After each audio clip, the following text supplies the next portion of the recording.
حالات اور وقت کی تبدیلیوں سے بدلنے والے تعلقات سے بہتر ہے کہ انسان تنہا رہے۔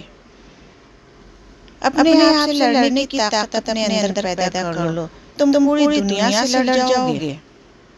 اگر رشتوں کی جڑیں مضبوط ہوں تو فاصلوں سے کوئی فرق نہیں پڑتا۔ بیٹے کو اتنا پڑھاؤ کہ جہیز مانگنے کی ضرورت نہ پڑے، اور بیٹی کو اتنا پڑھاؤ کہ جہیز دینے کی ضرورت نہ پڑے۔ غریب سے اکڑ کر ملنا اور امیر سے ملتے ہوئے مسکراہٹ سجا لینا، یہ حسن اخلاق نہیں بلکہ بدترین منافقت ہے۔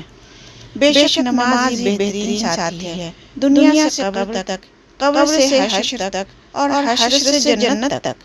ہمیشہ سچے لوگوں سے دوستی رکھو، وہ اچھے دنوں میں سرمایہ اور برے دنوں میں محافظ ہوتے ہیں۔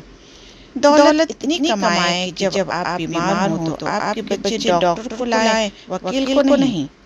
صدقہ دینے سے ملک الموت کو دیا گیا روح قبض کرنے کا حکم نامہ بھی واپس ہو جاتا ہے۔ انسان سخت مزاج تب بنتا ہے جب اس کے نرم مزاج سے بہت سے لوگ ناجائز فائدہ اٹھا چکے ہوں۔ جب اولاد دنیا کی دولت سے امیر بن جائے تو ماں باپ ڈر ڈر کے بات کرتے ہیں کہیں اولاد ناراض نہ ہو جائے، لیکن جب اولاد ایمان کی دولت سے امیر بن جائے تو اولاد ڈر ڈر کے بات کرتی ہے کہ کہیں ماں باپ ناراض نہ ہو جائے۔ اپنی عمر اور پیسے پر کبھی اعتبار مت کرنا، کیونکہ جو چیز گنتی میں آ جائے وہ لازمی ختم ہونے والی ہے۔ دوسروں کی مدد کیا کرو، اللہ تمہاری مدد کرے گا۔ دوسروں کو سکون دینے والا کبھی بے سکون نہیں رہتا۔ یہ کبھی نہیں سنا کہ انسان کو اس کی عاجزی لے ڈوبی، انسان کو ہمیشہ اس کا تکبر لے ڈوبتا ہے۔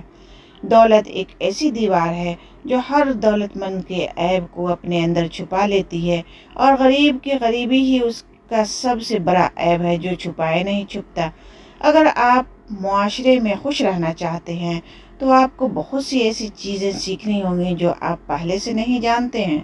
جھوٹے اور بناوٹی لوگوں کی نشانیاں یہ ہوتی ہیں کہ وہ دور سے تو بڑے نفیس اور خوبصورت لگتے ہیں، لیکن قریب سے ملنے پر وہ بیکار اور نکمے ہوتے ہیں۔